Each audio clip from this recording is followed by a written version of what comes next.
welcome to Screentone Club. This is episode 54 of your manga discussion podcast, recording on the 21st of June 2020 for release on the 23rd of June 2020. My name, as always, is Elliot Page, and I'm joined, as always, by my lovely co-host, Mr. Andy Hanley. How you doing, Andy? Yeah, I'm doing well, as always.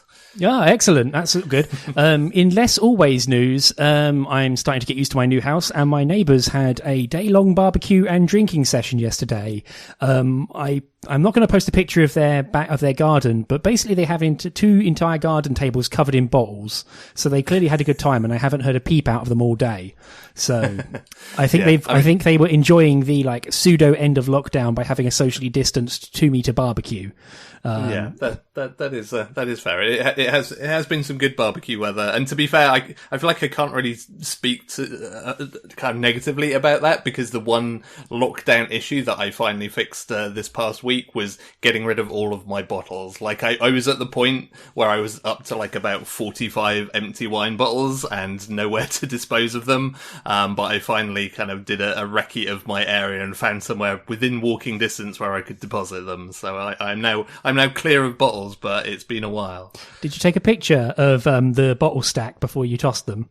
Yes, I think I did actually. So we should put it on the podcast Twitter feed of this is what podcasting does to you. Yeah, this is where your Patreon money goes. Oh God, don't even joke about that. Anyway, so, this is as mentioned, your fortnightly look at manga. We're focused on drink discussion. We have a Patreon. If you like what we're doing, the manga podcast bit, not the drinking bit, although you can support our drinking if you really wanna. You can support us on Patreon. We have a lovely Patreon filled with lovely patrons. Every month we do a bonus episode. At the moment, due to lockdown, we're doing 2 bonus episodes. One is publicly released and one is privately released. We would like to bump it up permanently to 2 privately done bonus episodes, but we need your support. If you would like to hear more of us every month, then maybe consider bumping us a few dollars. Once we get our next sort of reward tier thing, we will be doing 2 volumes of manga a month in our bonus episodes. Also about the podcast Patreon is we have voting on what we cover in the bonus episodes. We have our marching orders for June. We are doing the manga Tomo-chan is a Girl, which I am already a big fan of if you followed me for any amount of time, which is also now digitally available as of last week. So great timing, folks. We're also doing the light novel The Devil is a Part-Timer, Volume 1. There's also a manga version of it, but we're doing the light novel. I've previously watched the anime of it and have kind of oscillated wildly on my favour of it. I really, really enjoyed it when it was airing and streaming, and then on a revisit I was a bit more down on it, but let's go to the source material and see how that hands up, shall we? We've got those to look forward to. And also, as a last Patreon note, shout outs to Mr. Rob Jessup, who supports us at the silly $12 tier, and so gets his name read out on here. So thank you, as always, Rob. Okay, so returning champions. This is where we talk about series we've talked about on the show before, but we're dipping back into. Do you have anything to cover in this, Andy, or have you been kind of otherwise engaged? No, I don't. I'm meaning to finish off Promised Neverland, but have not gotten around to that yet. So that will be one for the next week or so for me. Yeah, I'd be really curious to see what you think about it, because I feel like I've been kind of just basically talking to myself and a Discord echo chamber. So having someone unsullied by my dumb thoughts would be really nice to hear about what you think of how it ended. I have a quick thing. This is the once again slightly stereotypical please read Chainsaw Man minute. Chainsaw Man came out about 3 hours ago, the most recent chapter. It had a real wild and gnarly story arc recently, which I think I talked about on the show previously, which basically got into the depths of horror and kind of really dug into hey, what would a devil be if it was unrestrained from what was the normal human boundaries, and you could make it as balls out as you want? And it went there kind of in multiple ways. A number of crazy character events and truth bombs have been hitting recently.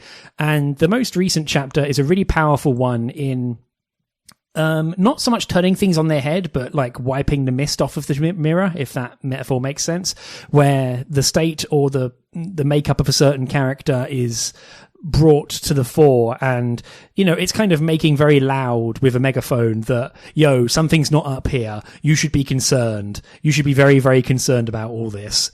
And it's gotten to the point where even though Chainsaw Man is a manga full of mostly awful, reprehensible fuckheads who are morons, I still don't want them to get hurt, and they've been hurt enough already. Thank you. And so the way this current sort of storyline is revving up makes me frankly just terrified for my idiot dumb charges. As a side note, I keep seeing more and more fan art of Power. Power is she's a good character, but never someone you should emulate ever. But it's fun seeing people latching onto her, and it's maybe don't latch onto the weird psychopathic demon. I don't know. She likes cats, and that's good, but there's a lot of problems. But yeah, it's fun. And I'm really excited about the manga getting a physical release over here. I'm probably going to pick that up just to sort of put my word in for how much I enjoy it. So yeah, that's Chainsaw Man. More and more, my please read Chainsaw Man is moving from initially slightly jokey to serious, please I don't want this to end, to oh no, I legit think this is great and want you all to read it. So please, once again, read Chainsaw Man if you wish. Yeah, I'm so far behind on that now. I should probably try and catch up on it at some point. But I will say on the Power thing, if there's one thing I can trust anime and manga fans to do, it is always gravitate towards the psychopathic character. So I think your pleas will fall on deaf ears on that. Totally. On that count. Yeah, I think I'm kind of ruined on that front. But hey, it makes for an interesting character dynamic for sure. But yeah, so that's Chainsaw Man. I almost launched into a spoiler there. I had to catch myself. Woo, don't do that, Elliot. Not on the public podcast. So, moving on to our choices for this episode. I've already talked way too much. Do you want to take first pick, Andy, if you would be so kind? Yeah, so my pick for this episode is actually a manga derived from a light novel series, because as we've already mentioned, we don't read too many light novels. And my pick is the delightfully titled Kuma Kuma Kuma Bear, Volume 1 thereof, which has been released quite recently by Seven Seas. It is the only volume available in English thus far, although they are up to Volume 4 in Japan. So Kuma Kuma Bear is the story of a girl called Yuna, who basically has kind of absolved herself of her parents. She somehow made a bunch of money gaming the stock market, and so she basically gets to spend her time indulging in her passion for a virtual reality MMORPG called World Fantasy Online, which is probably the lowest common denominator title you could possibly have for an RPG, but hey ho. And so, she goes to log in after some kind of patch or some kind of update has been pushed out. But somehow, after being offered a kind of a choice of gifts, in which she ends up with a really weird but somewhat overpowered bear suit, which she's kind of both interested in but really not thrilled about because it does not look like the kind of thing you want to wear in an RPG. She starts the game only to find that she's basically been transported into a fantasy world. Stop me if you've heard this one before. Ooh, I've heard it before, Andy. I've heard it before. Yeah, just the 2 million times. And so basically Yuna has kind of ended up in this sort of this vague approximation of World Fantasy Online, where most of the things kind of work similarly to what she's used to, but there are also some clear differences. So this first volume is really just her kind of making her way through this world. Kind of, she very quickly just comes to terms with oh, I guess this is not just some weird glitch in the game. This seems like an actual thing that I've been transported to this other world. I guess I'll just deal with it because hey, it's not like I have anything going on back in the real world, so whatever. And that's pretty much it, really. This is a very kind of perfunctory power fantasy of an isekai series. I kind of expected, given the starting point of kind of it making clear that sort of Yuna's parents, it sounds like a kind of jerks, and she's, like I say, she's very much distanced herself from them, and, it seems like she is your pretty kind of typical sort of, antisocial protagonist of one of these stories. I was kind of expecting it to do something with that and kind of, make this whole transported to a fantasy world thing a kind of either an education or a challenge for her in terms of oh, I can't just be a loner and do my own thing, I have to work with other people, I have to, get into parties for quests, etc. But it doesn't really seem to care about any of that, and it just really just goes all in on the fact that oh, Yuna is basically way more powerful than certainly anything that she's encountered at this point in the story. Like, right from the get-go, you know, she goes to sign up at a guild, ends up getting into kind of a skirmish with some sort of, you know, higher ranked adventurers who are kind of taking the mickey out of her, and then just kind of beats them up. And, you know, there are a number of occasions where she just kind of goes out and does stuff over and above what she should be capable of as kind of somebody starting out in this world. So there's like no real challenge for her physically. There's no real challenge for her emotionally as well. Like I say, I kind of thought this would be where there's some story, but she kind of falls in with people and kind of makes some friends and stuff pretty quickly and easily. So there's not really anything going on there. And it's kind of disappointing. Like, at a time when the isekai genre has at least produced some sort of interesting variants on this. Like, you think about things like Reincarnated as a Slime, which kind of, you know, has the very similar kind of overpowered character set up to it, but it at least, you know, posits some interesting challenges and kind of, you know, makes the character work at least somewhat, you know, be it mentally or whatever for their status. Whereas this feels like it is just kind of total easy street of like, hey, look how powerful this character is. You know, you have the one note kind of joke of like, but she has to wear a bear suit, and everyone's like, why are you wearing a bear suit? Which, you know, has some fun little moments in places, but doesn't really have enough to kind of drive the series forward. And yeah, there's just not really much to it. You know, it had some little moments that made me smile. I'm like, okay, that's, you know, quite well written. There are some nice little character moments, but there's really like nothing to hang your hat on in this first volume, certainly. And it's kind of telling that when you get to the end of this book and you kind of have an afterword from the author of the original novels, they're kind of taking it as basically like, oh yeah, I didn't think about any of the backstory stuff. Like, there's actually more to that in the manga even than the original light novels, that was clearly just like, yeah, I didn't really care about, like, you know, Yuna's origin story, quote unquote. It was just like an excuse to drop her into this game world. And it just feels like it was all a very, as I say, a very perfunctory kind of piece of just like, yeah, I'm just going to make one of these and, you know, shrug. Man, that kind of, I skimmed the afterword, admittedly. I read the afterword from the manga author who said, hey, I covered 60% of the original volume 1 of the light novel, so I came down the point of thinking, okay, so even in light novel time scale or structure, they haven't really hit the, like, main driving event of the first volume so far yet. But yeah, it's wild. The backstory, it's going to sound really bizarre and mean in a strange way, but, like, this left me, like, utterly kind of cold, and, you know, I got a few laughs out of it. Like, the whole absurdity of the bear suit is cute, and, you know, some of the dumb things that happens are funny, but as you say, the main character is such an easy street. There's zero threat, zero investment, and as you say, the emotional aspect doesn't come to the fore in any way. And it, like, I'm gonna have to compare it unfavorably to, two-hit mum, you know, do you love your mum and her two-hit multi-party attacks or whatever, because at least that had, like, you know, it was hackneyed and a bit shoehorned in, but at least it had an emotional angle to it of main character needs to stop being a prick to his mum. Secondary character needs to get over her mum, and her mum also needs to get over herself. And it has, like, there is, like, an emotional core there, even if it is wrapped up in, like, slightly hentai artist, boobie art, mum, MILF porn. Well, not porn, but, like, MILF art thing. But at least there's an emotional core there. And that kind of, like, as sort of silly as it is, it gives you something to hang your hat on. Whereas this, you know, the main sort of thing it has the main thing it hangs its bear suit on is the bear suit looks a bit silly, but also, like, it's so OP with zero drawbacks, that there's nothing to really get invested on.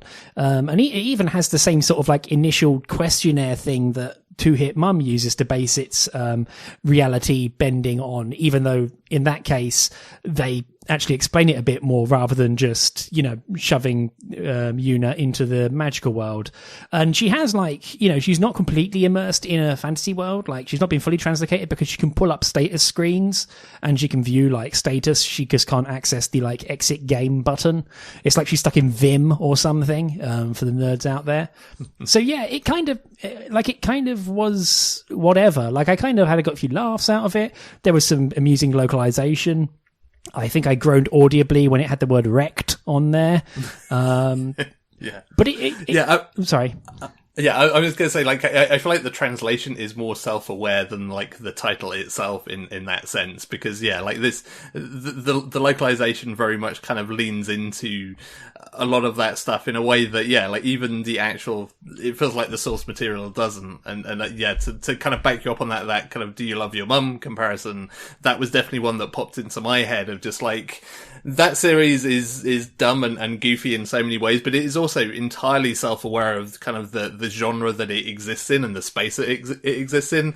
Kuma Kuma Kuma Bear kind of feels like it's almost not. Like it's, or at least it's kind of like a couple of generations behind the curve. Like this feels like had this come out just after kind of like peak Sword Art Online time, you'd have maybe be like, haha, yeah, I see what you did. That's kind of funny. Whereas like we're now so far like removed from that peak and we've gone through several iterations of kind of parodying and iterating on the whole isekai idea, that going back to a series like this that doesn't really have anything particularly unique to say or do just feels really redundant. Yeah, I mean, at this point, the Ouroboros, the snake eating its own tail, has now reached a point where it's run out of tail to eat, and it's basically just like sort of stuck as a small ring. So, you know, you have to do something. And also, as you say, the localization appears to be a bit more clued in than even the source material, because there's even a line from Unit at one point saying, is this a light novel ripoff? And it's like, oh, come on, like you can't lampshade that. That's a bit much. Like, and like, as you say, like even the social aspect or the emotional aspect, like the last chapter of this is a reverse POV shot from the point of view of like a small girl she runs into and saves from wolves. And like you'd think, oh, this might be interesting, it might provide a bit of flavour, but it just turns into another way to echo and sort of like loudspeaker how awesome Unit is and her sweet powers are totally rad. And you know, it kind of removes the one place that maybe you could have some kind of sneaky tension in through the back door, which, I don't know, I don't really want a mercenary 11-year-old girl somehow. That seems a bit mean. But it did leave me very sort of like dull and bored at the end. Like it all felt like, I mean, the whole book as a whole, like, you know, funny bits aside and like quite nice actual art and drawing and like representation of the bear suit and its powers and the magic was really just kind of filler. Like it just felt like filler. Really kind of nothing to grab. Yeah. Yeah. I mean, the art style, yeah, like I kind of liked it for what it was. Like it was sort of, you know, cutesy enough and the character designs were strong enough that at least there was something to look at while not a lot was happening. But yeah, I was kind of with you, like that bonus chapter was almost like the final point where I kind of sat up, was like, oh, maybe there's going to be something to this. Like, even if it was going to be about that kind of girl's, you know, family, which, you know, it has a very sort of, very basic of like, oh yeah, like, you know, her mum's ill. So, you know, she has to go out and work. And it's like, okay, well, maybe there's going to be some meat on the bones of this. There's going to be some kind of emotional payoff or something to this that'll make it feel worthwhile. But like you say, it's really just a kind of reeling off the things that you've already seen that have happened, and it's just kind of a reinforcing of that. And it's like, well, what is the point of that chapter? I don't get it. So yeah, like that felt like a strange kind of waste of a few pages on top of everything else. Yeah, I mean, it was cute. It was nice to see another character have a bit of life, but as you say, at the same time, it was very sort of empty. But yeah, it's also does the same thing. I know I always moan about this, I'm sorry, but it does the exact thing that like some light novels and series do constantly, which is like it sets up a situation, you think, oh, maybe there'll be a bit of tension here, but then it sets the stakes so high that the main character cannot lose, because else then the series is over. Like when she's trying to join the guild, it's like, well, if you don't join the guild, then you're fucked. If you don't do this, you're fucked. Like there is a maybe it's just me kind of looking out for it now and getting more and more annoyed by it every time I see it. But whenever that happens, I just cut my toes curl, because I can't stand it, because it just deflates any kind of internal, like any kind of way of bringing you into the story and making you see the character's plight. Yeah. Well, and especially given, because I mean, even with that, like they could have made it so that the whole thing starts with just like, oh, I've been dumped in this world with just a bear suit, but like having no knowledge of what it does. But right from the get-go, it's clearly signposted like, oh no, this is OP equipment. And so, you know, there's not even that kind of sense of like, oh, like, is this going to go horribly wrong? Is this going to go bad from the get-go somehow? Because, you know, Yuna is incredibly confident, like, oh no, like, I can kick your ass. This isn't a problem. And it's not even like a kind of, it's not even like a sort of a bravado where like the reader is sat there thinking like, well, maybe she will lose this. Maybe there's some iota chance that, you know, she'll get turned over here, because you already have all the information at hand that means you know that won't happen. So again, it just kind of feels redundant. And I mean, the other comparison that kind of kept popping into my head kind of reading through this is, Buffery, which I can't remember if like the manga / light novels are out in English for this, but like the anime adaptation of, what's its ridiculously long English title? It's basically I did want to get hurt, so I maxed out my defense. Like that's the game that. Yeah, that's the game that is not, that's a series that's not kind of like a proper quote unquote isekai, in that it's just like character literally playing a video game. But like that's a series that goes down a similar route in terms of, you know, character gets incredibly OP via her own kind of like inability to know how these games work. But once it gets her to that OP state, it has a lot of fun with that. Like it does a lot of really dumb and entertaining things with it. It manages to find really amusing ways to kind of keep that overpowered nature up. You have all these kind of little segments where you go basically looking on the game developers who are just like, shit, we never like planned for this. We didn't code anything around this. And like, you know, it does a lot of interesting things that make a series that should be really kind of run of the mill and pedestrian really fun and entertaining to watch. And like this series feels like it could have done that. Like it could have found really kind of enjoyable ways of making this OP character, you know, enjoyable, which again, I mean, it kind of, Do You Love Your Mum manages that to a certain extent as well, where it's like, you know, you know you've got the crazy overpowered mum character, but it manages to find things to do with that makes it entertaining or amusing. And that was kind of the thing that really sticks out here, is it is just literal power fantasy of like, oh, imagine if you were in a world where you had no money issues and, you know, your equipment was better than everybody else's. And it's just like, yeah, I can imagine that. And it sounds kind of dull. Yeah. I mean, to use an example ripped from like last night, I was playing Civilization 6, which I bought recently, and I've kind of held off on buying this because I have lost hundreds of hours and nights to Civilization games in the past. And like, it was a new game. It has new systems. I'm still learning them. But my first game I was playing, and I was literally riveted because I was having a freaking hard time staying viable in that game for the first 2/3 of it. And it was exhilarating. It's like, man, this is great. Like, I'm really enjoying this. Like, this feels like a real cut and thrust sort of game. And, you know, they've figured out how to make the middle game more interesting. And then I like got into a war and then suddenly realized that every single thing in the game was a paper tiger, and I rolled over and won. And then my last like hour of playing the game was hitting end turn over and over. And it sucked. Like, it was really boring. Like, I don't want to play a Civilization game I don't want to play a Civilization game that isn't interesting. And, you know, kind of the same with MMOs, where like, I like to play a game that has a bit of challenge, even if it isn't going to like smash my keyboard into bits. And then reading about someone like rolling over the world in fantasy land, you know, there isn't anything interesting to say about it. Like you say, like if there had been something interesting to plug into this, either emotionally or even just in the limitations of the bear suit, that would be much more interesting. But comes across as very sort of flat as a result. And the main shame of it, honestly, is the fact I really enjoyed the art, and when the humor shone through, it was quite fun and it was kind of enjoyable. So it's just kind of it feels like I can't really get angry about it, but it just feels like a shame, this game.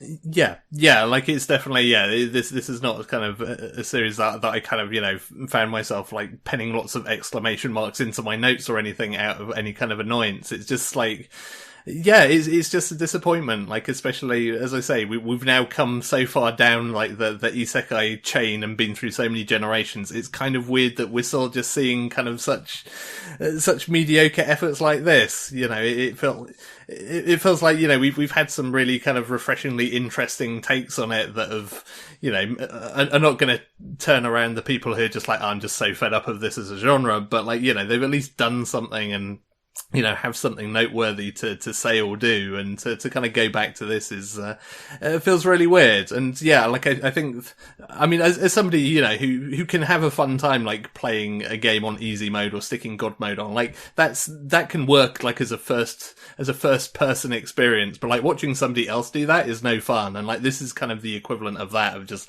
watching somebody else play a game where, they basically got cheat mode on. Yeah. So yeah, I don't really have anything else to say about it. I'm afraid, but yeah, I kind of, as I say, I came away from it and it was, it was nice filler, but the main thing that kind of got me through it was the lovely art. So yeah, I kind of don't have anything to say about it. Unless you have anything else, Andy? No, I mean, it's definitely, I suspect it must do something at some point, like, in future volumes, but I don't care enough to actually read any more of it. So yeah, like very much like you, I was like, yeah, the artwork's kind of nice. That was pretty much the only thing, that and reading it for this podcast were kind of the only things that kept me powering through it. Otherwise, yeah, it's not a lot to say. I do like the title Kuma Kuma Kuma Bear though. Still, I will stand by its title if nothing else. Yeah, totally. It's a good title. It's very good because it makes you go, "What? That's dumb," but then you can't forget it because it's already in your head. Exactly, which is why I ended up on this podcast. So well done, author. Oh dear. So moving on to our next pick of the episode is my choice. So this is, I've been training to say this correctly for the entire week. So it's Aposimz, APOSIMZ. Volume 1. This is the new work by Satomu Nihei. It is currently ongoing. It's being published by Kodansha digitally first. It's being simulpubbed chapter by chapter if you want to buy it that way, but it's also got volumes coming out. 6 volumes out in Japan and 5 volumes out in English. It appears to be, as you say, keeping pace with Japan, so the whole thing is available. And putting my cards on the table, I have a lot of notes about this, but I'm going to boil it down and say, man, I didn't enjoy this. So synopsis time first. It's set in another megastructure. It even tells you it's on, you're introduced to the outside of a giant celestial body, where there's a core to the world where everything is run. And at some point there was a war in the past and people got kicked out to the surface. And now you are introduced to a small hunting party of characters who are scavenging stuff. They have gas masks on, patchwork sort of suits. Looks very Sidonia-ish if you've seen that series, Nihei's previous work. And they run amok. They run into a pair of speeder bikes from the got the name here, the Redoba Enterprise, the Rebeda Empire. They look kind of almost Panzer Dragoonish, but I've been playing that recently, so maybe it's on my mind. But basically, they're chasing down this flying girl who looks like a weird, dragon lass hybrid. She gets shot, falls over, says, "Don't let the Empire get a hold of this stuff," and so they shoot the evil Empire people. They hide the bodies, hide the corpses, and they bring back the girl, who has now turned into a tiny little, almost like a velociraptor skeleton, the size of basically a mug. And also they bring along a little tiny lipstick thing and a small box. And they go back to their town, which is called White Diamond Beam. It's like a little pillar in the middle of nowhere and on top of the big ruined shell of this giant world. And they go, "Oh, something weird's going on if the Empire thinks it's important." And then, you basically get tons and tons and tons of exposition, which never stops in this volume, or in fact in volume 2, because I read ahead, because I had to know. And basically they get, SNES JRPG'd, where the first town gets burned down. The main character becomes apparent that it is Ethero, who is one of the hunting party who shot at and killed the Empire troops. He uses the lipstick thing, which is called a code. And he becomes a normal frame, which is basically a power armored pseudo-human who has been basically turned into an armored up Guana type dude who looks like a character out of Blame. Who, there's haze particles again, there's placenta, there's all the sort of the reusing of all the lovely, delicious proper nouns that were in Sidonia and some other sort of Nihei works. And he then sort of fights off the Empire, but not before the entire town gets annihilated. And he then goes with Titania, who is the little tiny waifu / little velociraptor girl, automaton. and then they go on a big quest to stop the Empire from getting what they're carrying and the special bullets. And so it then turns into an aimless sort of, walk around, get revenge on your lost village, learn your new state, and get exposited to constantly. And if it's not obvious, like, the thing that I really cannot stand about this series is its sheer endless verbosity, which only serves to drag it down and make it less interesting. I took a number of screenshots with this, which is a new one for me, but every single line is over-explained. Every event is over-explained. Like, it takes things that it used to do in both Blame and Sidonia and even in Biomega and will over-explain them to death. Like, there's a time when there's Ethero is in a fight and it brings up a thing saying seal level dropping, and then of course someone has to remote in to talk to him to say, oh, your seal is dropping, and it's like, you don't need to say it twice. You don't. And it makes the whole series feel a lot smaller, a lot more compact, a lot less interesting, and a lot more just kind of dull, honestly. And I really came away from it like kind of upset and kind of chewing over my words for this, in that I want to like it. It has a lot of stuff I like about Nihei. It has interesting fights. It has cool settings. It has far too many characters. I can say this mostly from volume 2 is it starts introducing tons and tons of like Bleach level amounts of characters to later get murdered or, sort of hoisted on their own petard. And it sucks as a result because it has this interesting world and setup and art, but every single action that is taken is over-explained, over-exposited, and made to seem very, very small and worthless in what should be this grand, unknowable scope of adventure. Like, there's you can lob problems at Blame, but the one thing it didn't do is over-explain stuff, mostly because like everything was unknowable and terrifying. And as a result, like Opossums, I really just dislike strongly because it won't ever shut the fuck up and let you just enjoy the series. But that's kind of my sort of weirdo, like Nihei Stan viewpoint on it. What did you think of it, Andy?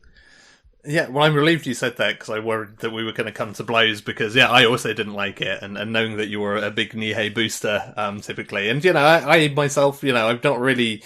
I kind of bounced off the Sidonia manga, but kind of enjoyed the anime with some caveats, and I really enjoyed the Blam anime, and I've not watched I've not read the manga of that. But, I did not really care for this series either. I mean, I feel like this first volume lost me in chapter 1. Like, chapter 1 for me was like the narrative equivalent of having a bucket of cold water tipped over you while you're asleep. Totally. In that you kind of you get it, you know what's happened, and you kind of comprehend it on one level, but at the same time there's like the half asleep part of your brain that's just like, what the hell just happened? And doesn't really kind of like get it or kind of ingest what has just transpired. And that was kind of my feeling at the end of chapter 1, because for all of the stuff that happens and gets thrown at you in that first volume, I felt like I was completely untethered from what was actually going on and why I should care about any of it, quite frankly. Yeah, I think that's like it was. Sorry, it was I definitely agree with you there that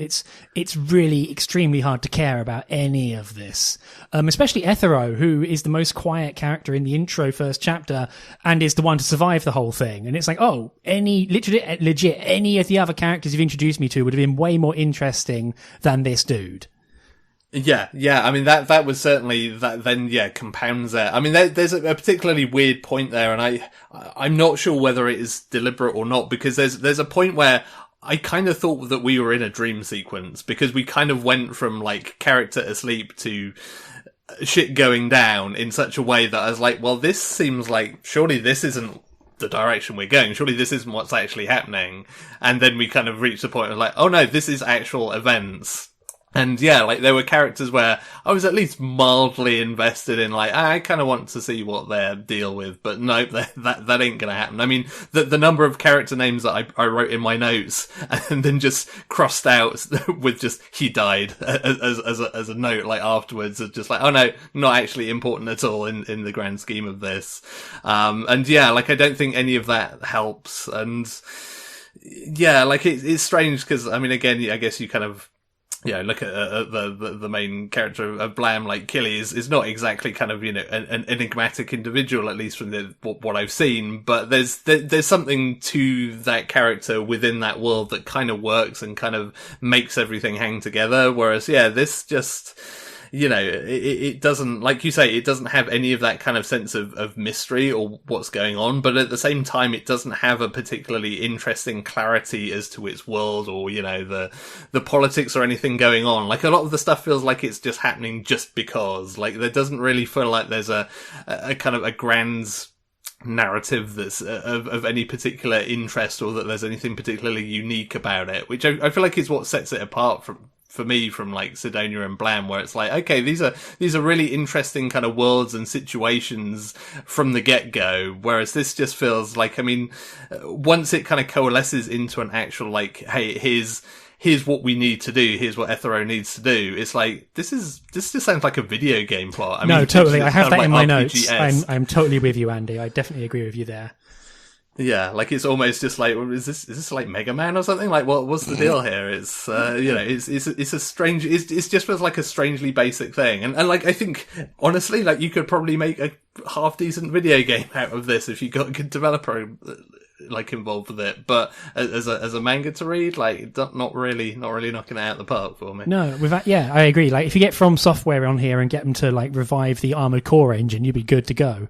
But yeah, I agree with you. It definitely feels like a JRPG. Like I say, the first chapter has it burning the starting village. The main character, like, has special abilities, but is also at a disadvantage. And then, as you say, spends time Mega Manning his way through opponents. And as I say, the main thing about it, again, the one thing about that is it explains it so, like, endlessly. Like, it even has elements where it has like there's a disease in the world where people are turning into basically silicon-based life forms, or like empty shells, basically zombies. They're zombies. Fuck it. They're silicon zombies. And the like normal frames that Ethero can turn into, and most of the main antagonists can turn into, as like living super weapons. They look kind of like, powered armor suits, like Guyver. They look like Guyver.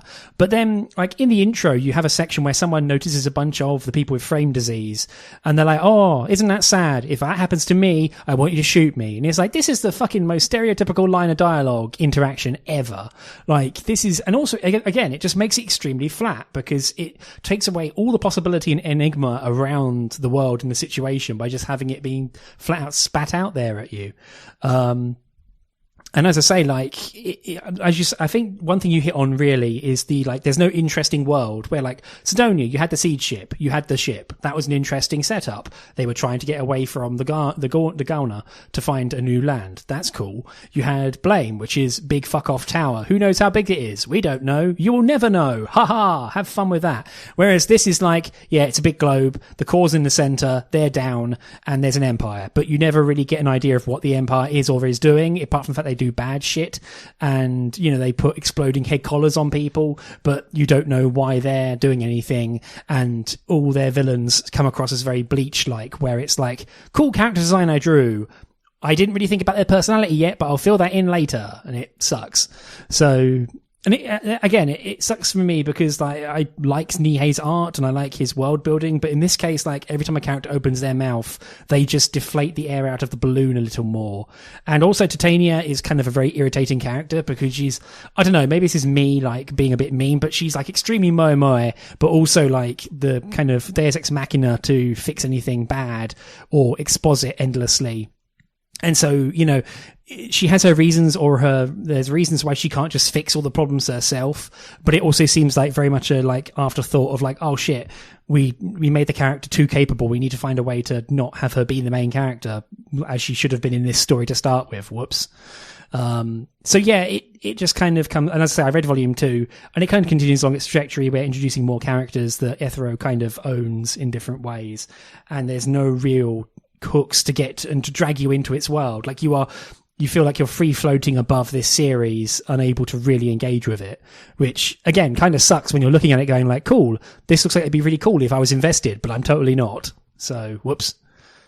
Yeah, and I think that sums up perfectly for me. Yeah, it does just feel like you're just, you're watching in on something without any real investment of it, and none of it really feels particularly fresh. I mean, even kind of when it started to bring in more characters kind of from the Empire side of things, it's like, okay, well, maybe there's maybe there's an interesting angle to like these guys and what they're doing, but it's just, yeah, it's literal just kind of, you know, mustache twirling villain level stuff of just like, no, we're just putting collars on people and just, you know, killing people just because. And it's like, well, that's not really very interesting either. Like, cause, you know, again, I maybe expected some kind of conflict there where there'd be at least some kind of quest of like, well, who's actually really the good guys in this? Like maybe there are some shades of grey to it, but it doesn't really feel like it from everything this first volume portrays. Yeah, I mean, not to be too mean as well, but or to damn light novels or the series even further, but like it has moments where it goes into full power fantasy stuff because, you know, unsurprisingly, the code or the little like lipstick thing that they found is like the one most important one that they need, and it explains why at least. But like you get tons of events where like antagonists or side characters will like go full on ham and talk for entire pages about how, you know, the main character is so sugoi overpowered, you know, sort of like, you know, Kami Nisama type dealy, irregular magical high school level badass, and it really sort of sucks all the air out of it. I have a screenshot here that I was going to read out the quote from, but it's a bit spoilery, so I'm not going to. But basically there is like a section in the second volume where the main antagonist just goes full on like, oh my god, at the main character, and it sucks because it makes him suddenly go from a threat to a chump in this one sort of like panel of him expositing to no one. So yeah, I really came down like, again, like I want to like this, like it has all the hallmarks and all the Nihei bits that I like, but just slavers it and kind of also just makes it, both dilutes and slavers it in a bunch of crap that I do not care about and talks way too much. So kind of bummed, kind of severely, honestly, just really bummed out about this, honestly. But just one to miss. Maybe I'll go back and reread Sidonia in the meantime. Yeah. I was like, because I'm not sure, like, you know, whether this is a me thing or not. Like, how did you feel about kind of the artwork in this, in the grand scheme of Nihei stuff? I mean, I'm going to sound even meaner now, but whatever. I feel like it's reaching the point of self-parody, almost, where, you know, he still has like the lovely sort of like grand scapes of detail and the ruins they're on, you know, the sort of the pipes and the structures and the wildlife such as it is, the snow and all that. But it also seems again very indistinct and very sort of almost generic Nihei. Like it feels like a Nihei work, and it doesn't have the same sort of level of flair, I'd say. It doesn't have the, so more comparisons to his other works, apologies everyone, but it has some of the same sort of ideas as Blam, but it doesn't have the same flair and the same grittiness of the scenery. It doesn't have the same sort of impact and like just punch. And also Blam and also Sidonia, it doesn't have the interest in the fights. It doesn't have quite the full dynamism of Sidonia, but also the like enemy forms, like the normal frames, they just seem very dull. And as I say, like they feel like, again, like video game model-ish. Whereas in original Blam, people's like physical forms were fucking wild, like balls out crazy shit. Like Sanakan and Sibo and, you know, Killy was the most normal guy in that entire thing, and he wasn't really human either. But, kinda. It gets weird. But, like, all the character designs look interesting as, like, you know, I'd expect to buy them and make a Gunpla out of them. But there's nothing much more interesting than that. There's no real grit or edge or personality, I guess, is the word I'm groping for and not wanting to say out loud because it makes me feel bad. But, like, it just feels like, just, again, like, shorn of personality. I mean, Titania herself has a bit of personality, but she spent most of her time in her little tiny form. So you don't get to see her full power form that much for plot reasons. But yeah, it's kind of shorn of personality or even edge, like something to make it different and to cut it and to make it different. What do you think, Andy? Sorry, do you agree? What do you think about that? Yeah. I mean, I kind of agree with you because do you have to? Yeah. Well, weirdly, the difference for me is like I feel like I just don't really get on with Nihei's art style. Like what? It's something that I can kind of appreciate, and I can kind of look at it and think like, yeah, I'd like an art book of that. But there's something kind of weirdly stayed is not really the right word, but there's almost like a kind of an ethereal kind of feeling to it that I find it kind of pushes me away from the narrative of it. Like, it's kind of why I feel like, you know, when I tried to read the Knights of Sidonia manga, I didn't get very far because I kind of liked it in its anime form, and I just couldn't really get on with the art style for the manga. So, like, it's kind of an issue across the board, I found, with his work, that is very much a me thing. Like, I totally get that. But I was kind of curious as to how it compared in this particular instance for you, because I felt like it exacerbated my inability to kind of engage and connect with the story, that it always felt like, I don't know, it always feels a little bit like you're sort of watching something through like another lens almost. It's almost like there's an extra kind of layer between you and the page in this weird kind of way. Yeah, I mean, I'm a big fan of Nihei's art, but as I say, in this case, I definitely agree with you about there being another layer. In this case, like, I feel like the layer that's missing is, I mean, there's another layer here, but it doesn't sorry, let me start this again before I get into a metaphor hole and make everyone scream at their podcast. So, as I say, I don't think there's much personality here, at least compared to Nihei's other works.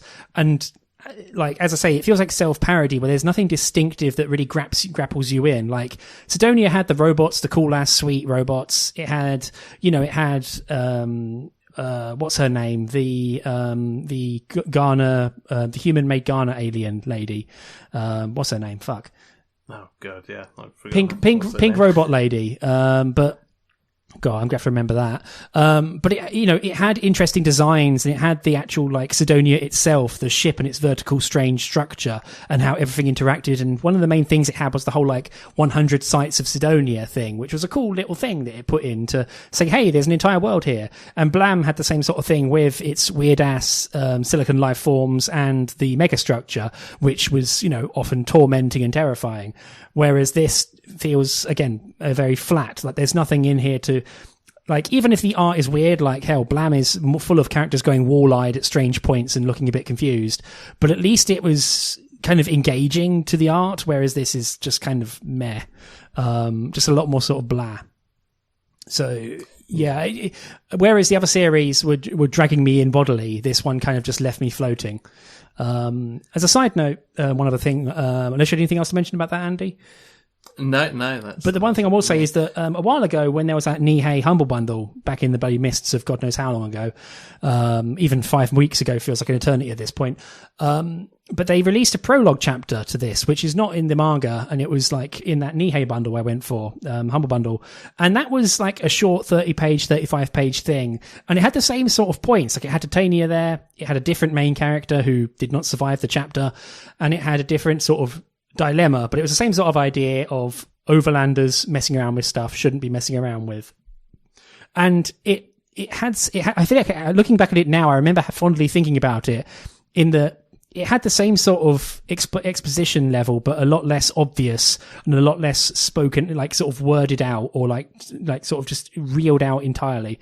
So, looking back at that chapter had the same kind of seeds of this series, but was a lot more bearable and a lot more interesting, mostly partially, I suppose, because it was telling you an entire story in one chapter.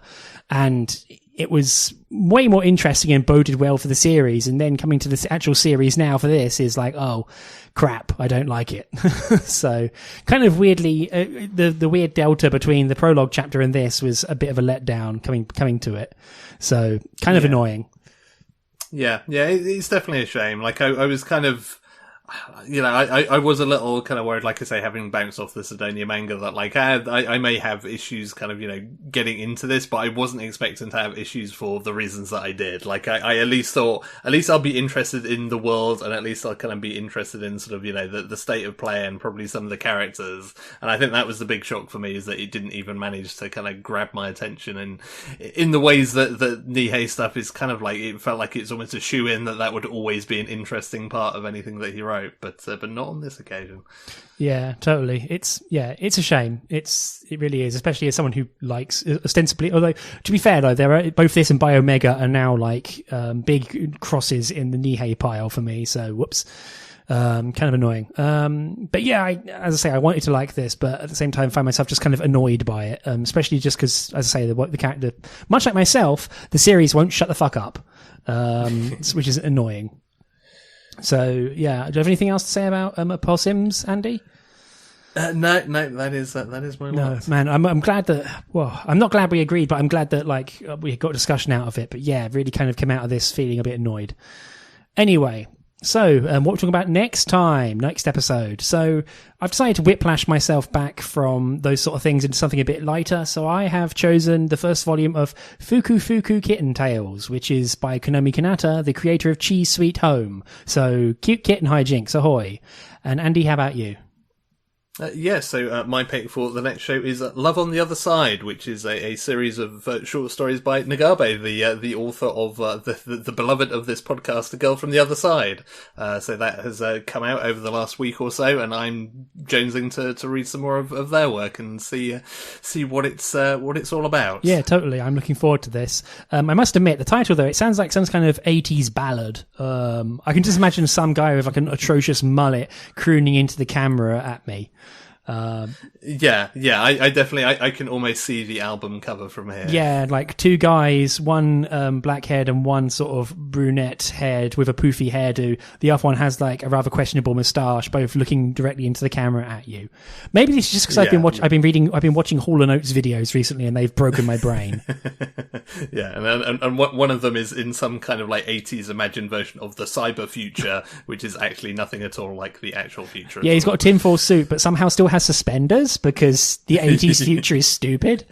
God, mind you, we can't really throw stones in the glass house of our actual future, which has turned out to be kind of dumb and terrible as well. So hey, yeah, maybe the tinfoil suit and suspenders would have been the preferable world line. Well, I prefer the tinfoil and suspenders if we have replicators or full communism. But hey, we got the bad future, so we have iPhones and we have the tricorder everywhere, but we have a load of other weird shit as well. Oh well. So, moving into Closedown. If you want to listen to more of our podcasts, you can go to Screentone.club. If you'd like to support us on Patreon, please consider doing so. You can do so at patreon.com/Screentone Club, all one word there. You can follow us on Twitter at Screentone Club. And if you want to email us for any reason at all, you can email us at show@screentone.club. My name, as always, is Elliot Page. You can find me on Twitter at Elliot Page. You can also find the recently bundled up video game Croissants at questionable.systems, which, not blowing horn very, very quietly here, but we got 2,000 downloads and I am totally stoked about. So become the 2,001st person to download our stupid video game, which my workmate has called Questionable, which is exactly what I was going for. So, hey, that works. And Andy, how about you? You can find me on Twitter at Hannah's1979. Cool. So, as always, thank you very much, and we'll talk to you again soon. Bye. Bye, everyone.